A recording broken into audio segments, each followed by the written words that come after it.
Now the challenge is, okay, in the beginning you don't have a lot of money coming in. I mean, right? Because you're trying to quit your job and replace your income, so you're going to take all the acquisition fees, which is super cool. That leaves you with the asset management fees, which are not that much. So Pennies. you hire an Yeah. asset Little manager, scraps. right? You hire an asset manager. This is like close to a six-figure hire, right? So how did you start? And this is why the only currency we have is equity, right? So we throw equity around because everyone's willing to work for free for equity, and then as the income goes higher, we can afford to hire people on. And so you had that in partnership. It didn't quite work out as you thought, but then where did you go from there? How did you fill those seats in? Were you doing everything yourself, or at one point did you bring on team members? Yeah, yeah. And again, Michael, I won't be your typical person here because I took a little different path in life than those people did, thankfully. But yeah, early on, the first part of 2023, I was the one guy. So I created Focus Capital. I had no employees yet in that business for the next 9 months. And I bought a couple more deals that year. And so it still wasn't a lot of revenue to support, the business, but I had cash flow from the first four deals that I bought on my own.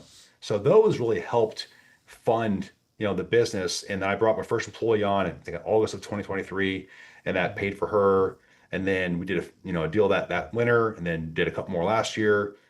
So over time it's helped, but we were cash flow positive last year on the fee business part of this, and this year we're in an awesome spot. But early on it's tough. You got to make a decision. You got to go with the partner route because there's no capital and give up the equity and hope they do a good job with partners, or you got to bootstrap it and pay them a lot of money and have a team and hope you grow into that over time. It is challenging. I mean, there's two sides of the spectrum. I had a conversation with syndicators as we are growing up. One extreme is I'm going to use my entire acquisition fees and I'm going to hire everybody like on day one. And the problem with that is if you don't keep buying deals, you don't have the Yep. act fees to pay for everything. And so it's super aggressive. Now, just looking at the people that did that, I got to say it kind of worked for them. I got to be honest with you. It was not, it was a little bit too aggressive for me. We were maybe a little too conservative early, and we're like, no, we're not touching the act fees. Those are ours. We're gonna do, we'll do some because we had a construction team. So we took construction management fees because otherwise we'd be paying it to whoever was overseeing construction. So we took those in. We had asset management fees. But what we found is that it's difficult when you have to hire someone in this business. You're paying, it's a six-figure hire, investor Yep. relations, asset manager, somebody, whatever, construction manager even, and there's not Yep. enough fees, right? So it's lumpy. So how do you then bring someone on? You got to go in the red for a little while until you find another deal. Do you wait 6 to 12 months until you get that other deal? Yeah, but in the meantime, some department suffers. There's certain things you can't do, Yep. and so we have probably done a little bit what you have done and just pre-funded some of those things just so we can make that hire, get the benefit of those people, and then kind of essentially, do that next deal, and now we kind of cover that person, and now we can see what's what. Yep. Yeah, that's my mindset as well, Michael. Like I think you've got to look 12 months ahead for what the business needs and not just hire for where you're at today because your business will be a little bit fat temporarily. That person comes on, you can keep growing and you'll be lean for a little while. Then you're going to go notch up and be fat for a little bit for the next hire, right? So I think you look out 12 months in advance and you grow into that person, but you got to have clarity over certainty as a business owner to know what your vision is and where you're going, that it'll pan out. Yeah. Now I know you also partnered with on the capital raising side. Talk about what you've done there. Yeah, so like I mentioned before, there's a couple of roles to where we'll bring on a co-GP for a deal, and that would be like bring us a deal we couldn't find on our own, bring us off market deal, we bring in as a co-GP, or help us raise some capital plus some other tasks as well to make it all compliant. So I partnered with a buddy named Scott, a couple other guys in the past, and they did a really good job for me. I've had a partnership with one guy in the past who kind of hit zero. So you got to find the guys that can really execute. And the best one so far I've had was a guy who already was an investor with us. So he already believed what we're doing. He already knew Hmm. us. And I brought him in my office one day after doing a deal. And I'm like, how about you just help us raise capital in this deal? You're great at this game. You have a great network. You help a lot of people out. And it's been a great relationship ever since. Yeah, that's something I've heard more recently is that if you want to bring on co-GBs or fund manager or something, your best source are your LPs. Okay, I Yep. remember talking to Yep. I don't know, it was a marketing company, and they basically set up fund manager and they're like, yeah, man, we'll run the campaign for you to your LPs. I'm like, what? What do you mean to my LPs, right? So what you were just talking about is it's not a coincidence. So if you have Yeah. limited partners that are investing, they already know you, like they've already invested. They probably blabbed to all their friends about you. Hey, Yep. why don't we formalize this arrangement? We'll give you some GP or make you a fund manager.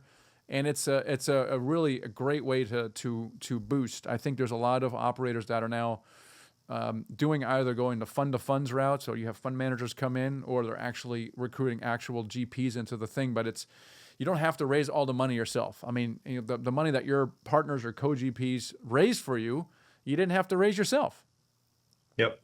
Yep. Exactly right. It makes it a lot easier. Do you guys use today Go GPs or fund of funds in your deals? Yeah, we're doing fund to funds. We did so in the early days. We did the co-GP thing, and we just found, similar to you, someone would raise money or not raise money, right? And then they get equity in deal and they never show up to another call, which is super irritating because you're supposed to do these things, and number two, then it turns out to be illegal. But you can't control that person because if they don't show up, so if I were to do it again, I would either claw back equity or I would vest equity, right? So if someone is removed as a partner, you don't get the rest. You don't get 5 years equity for raising money Yeah. and never showing up to another call. But that's not a Yeah. co-GP. That's something else, you know. Yeah. And, That's and a nothing. it was hard to control, and had some mechanisms where we tried to, we put some agreements in place and checklists. But really, the best solution is the fund to funds model, where Yep. basically a capital raising fund manager comes in and they get preferred terms and they come in as an LP.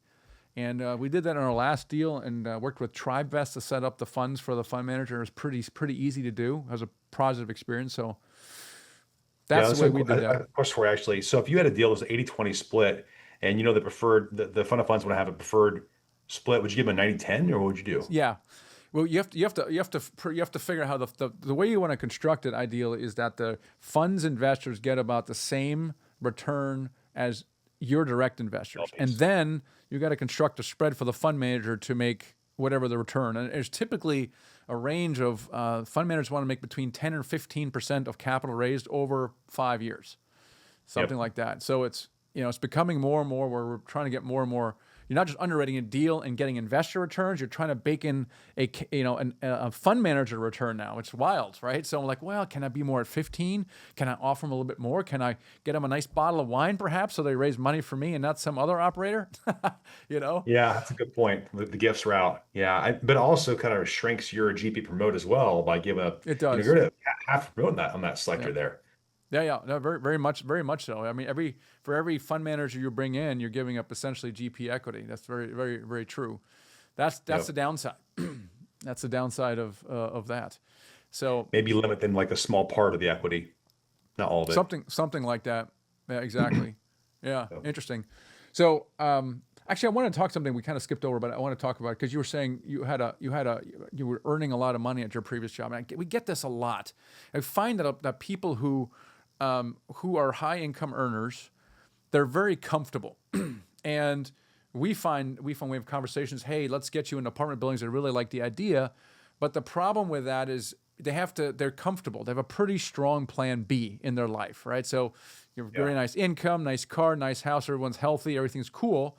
Why should you throw it away? Essentially, in quotes, why throw it away? And I wanted to ask you that question because why did you throw away a pretty good thing that you had going? Because it was basically, yes, you were trying to solve a tax problem, but there was a lot of uncertainty in that as well. There was a lot of work involved, and you're like, you know what? Screw this. I'm just going to go back doing what I was doing before because it was predictable. It wasn't nearly as much work. So why did you decide to pivot? Great question. Um, the tax problem, there's always a story, right? The tax problem really kind of really catapulted this. And then once I got my first few deals, I was like, I was hooked. I had the bug. And when your heart's in something or not in something anymore, then that may kind of lead you to your next course in life. And I'm a very challenged person. I did well in my last business, and I still receive income today from that business today. It's all residual. So I didn't like abandon it completely. I hired somebody to kind of keep it going and do the customer service work.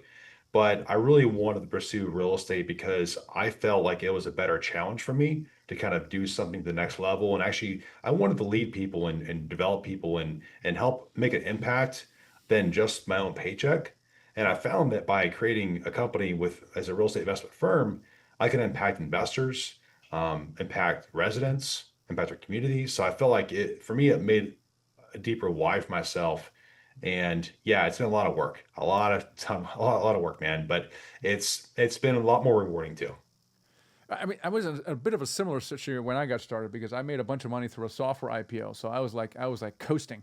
But then I read Rich Dad Poor Dad in 2004, and that Yep. really threw me Same. for a loop. I'm like, I have a good amount of money in the bank, but it's not enough money to like not do anything for the rest of my life because I think I was like 30 at the time. Yeah. And so I'd work 10 years and I'd have to work another 30. And I think that for me, that was it.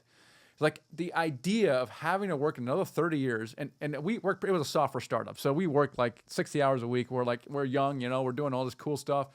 I have to do this again and again and again. I was like, oh my gosh, like, I don't know. I really wanted passive income so badly. And I did all kinds of misguided things, ended up losing my entire my software IPO millions in my pursuit of financial freedom. But really wanted permanent passive income. And Yeah. because now I felt like I had more of a security and more control, and I'm kind of working on my own terms. Like I could work hard if I want to, but I can take 2 weeks off. The same thing, and I couldn't do Yeah. that at my job, right? If at the time we were still at our desk, and I was just like, I just 10 years, like it was fun, but it was a lot of work. I was like doing another 30 years of that. It's like, Dad, it was not attractive to me at all. So to me, that's kind of what made a difference for me. I can relate, man. I really can. Yeah, it's just kind of where it's taking me today, and we're gonna keep pushing forward. It's getting easier though. It was very difficult the first couple of years is starting in business. As you know, a lot of businesses fail in the first couple of years. Just the success rate is so small. And it's really probably because of like funds needed to do it, time, balance with family, and just the ability to find good mentors. But being a part of a mentor program like I had with you and a couple others has been very, very helpful. Yeah. So what's next for you? What are you excited about? I'm excited that right now we are about to acquire our second deal this year from the same seller. We bought one Nice. back in May. And Michael, we found these distressed sellers. Like that will sell, let's say the sellers that need to get liquid for new deals, they're developers. And just Mm. we've had some great relationships. And because of our ability to close in the last deal, we were awarded the second deal, even though it was far below what we wanted to receive the property. Because for him, terms were more important than the price. So deciding for us, we're going to probably double our goal this year with our company for revenue. So that's great for us. I'm excited as well for, my son's 1 year old walking now. That's pretty cool. My daughter's almost 6. So kid life is pretty fun right now, little kids. Yeah, that's pretty cool. That's pretty coll. Are you seeing more and more distress? I was expecting to see a little bit more, but it sounds like you're I seeing think some we of it. all were. Yeah, I think we all were. We all could hear in the headlines, oh, we're going to see, doom and gloom here in 24 and 25, but Yeah. we're seeing more activity. We are seeing more deals that had distress. However, there's still a pretty big gap. And really, we'll always see a gap between buyers and sellers. We always will. There's always a 5-10% gap, but the gap's a little larger right now. And it's honestly kind of hard for me to justify paying, below a 6 cap on a value add deal when I can buy a brand new deal at a 6 cap. Like on the risk just returns spectrum, why do I buy an older deal that needs more work, more risk? So it's while we have these deals in front of us, those are what we're going to chase opportunity wise. But I think we're seeing more and more pipeline. Actually, I think I told you we are seeing more deals come through our pipeline that we believe will have more opportunity coming up. Yeah. Yeah, we're seeing a little bit of pickup in deal flow as well. I think the gap is closing very slowly. What we are seeing so that Class A, Class B gap has really tightened up for the reasons you said. I think there's so much supply that came on the market. Like we're in Atlanta, so we had a lot of that. I know people in Dallas, but as these units are absorbed, we're seeing that in Dallas already. The rents of Class A is already starting to go up, and with it, Class B. So that gap is going to be restored because there's nothing else behind it, as far as we can tell. There's no permits being pulled. Yeah, I love that. We're seeing that as well in our two deals we bought this year is that a lot of these developers had to give concessions on a major scale to get the thing leased up but they can't actually sell at this price because they have to get $2,000 a unit to sell it to be the performance. So now it's full. that's not only helping the current properties that are already in place in the market, but also it's going to help them grow the rents over time because the concessions are all burned off now.